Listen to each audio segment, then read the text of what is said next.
Hello, Getting Real with Hillary. This is April 21st, and I've been exploring um, adventure. So I noticed that I wake up, I think I shared this yesterday, that I wake up in a complaint. Something's wrong. Something's just wrong. And so by taking life as an adventure, I've been looking at, oh, how can I just make this fun? Like today, the computer system didn't work, and I spent about 4 hours on with the help people instead of doing other things that I was supposed to do, and I was frustrated and annoyed. And then I remembered adventure. So I got it done, and that was that. But it's not natural to think everything's an adventure, especially when in my opinion, I was wasting time that I shouldn't have had to, but that's the way it was. So that was that. Yesterday, I had an interesting experience.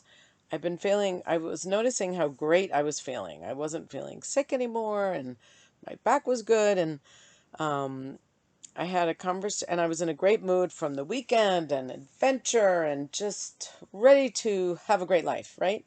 And I talked to a friend of mine who was not in a good mood, and um, I tried to get him to be more positive. Didn't work.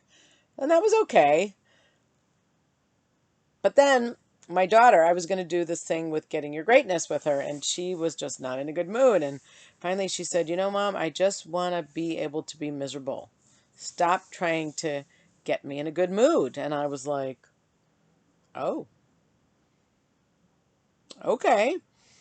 And so after that, I just said, okay, forget, well, I was kind of obnoxious, but I said, okay, forget being great.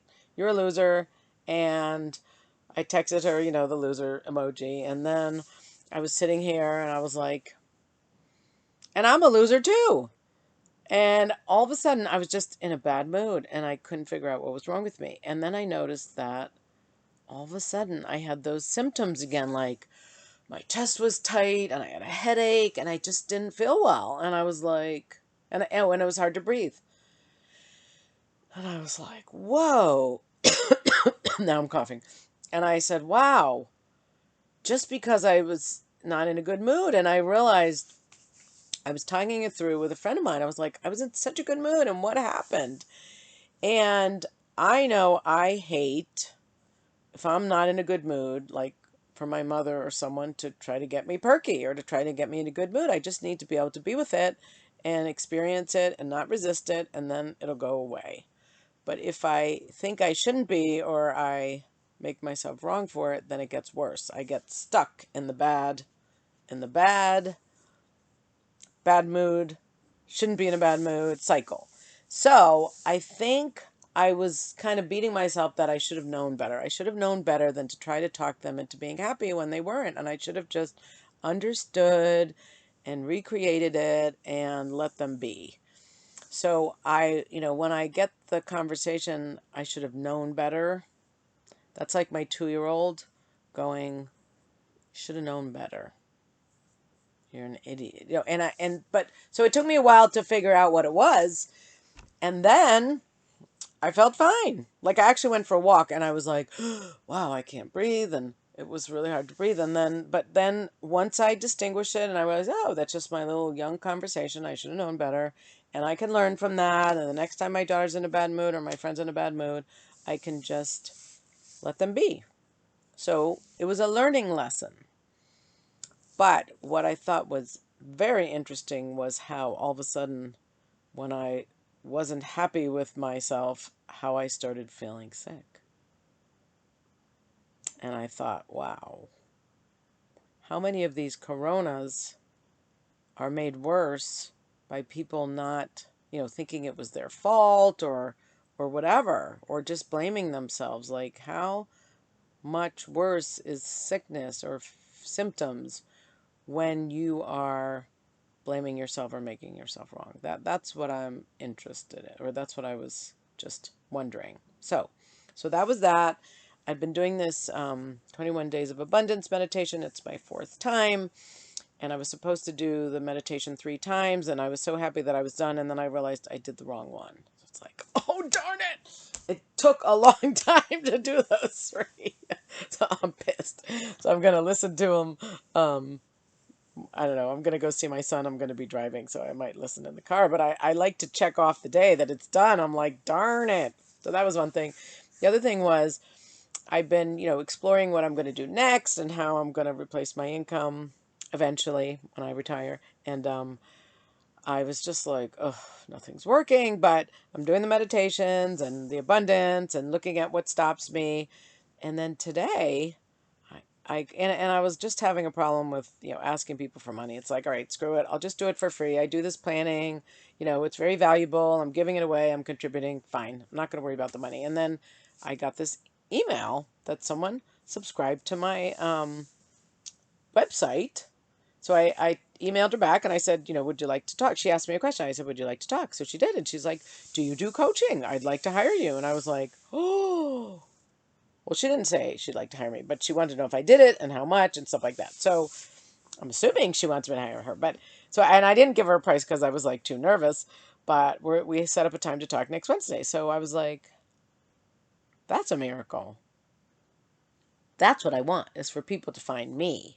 I was talking to my social media guy yesterday, and he's like, well, how many pitches have you done? And I was like, you know what? That word pitch makes me want to throw up. I don't want to have to pitch. I think that's terrible. And sell.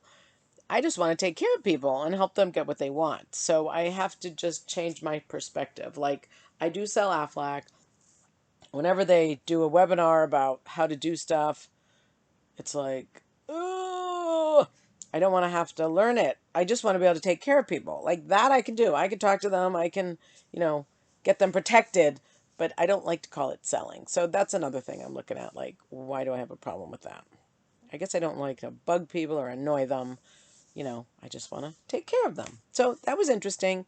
I also have a secret. I have all these webinars for work and for all these courses. And my secret to getting through webinars, you ready, is my puzzles. See the puzzle? So this is about my 5th. No, it's actually, I don't know, it's either the 2nd or 3rd of the quarantine. It takes a while to do. This one I just started. I just finished one last Friday, I think. And it takes a while. I mean, I'm not in a hurry. Some people are in a hurry. I'm not in a hurry. I just enjoy it. It's kind of distracting. And you could say that I don't pay as close attention as I could, but when you have webinars for 5 or 6 or 7 hours a day, it's just a lot. It's a lot. So that's how I get through it. I got to finish up my meditations. I was reading all these sales books. This one I had, oops, there's my alarm. Snooze. This one's been selling. I just started again, and it's actually very good. I tend to start books, and then I don't always finish them.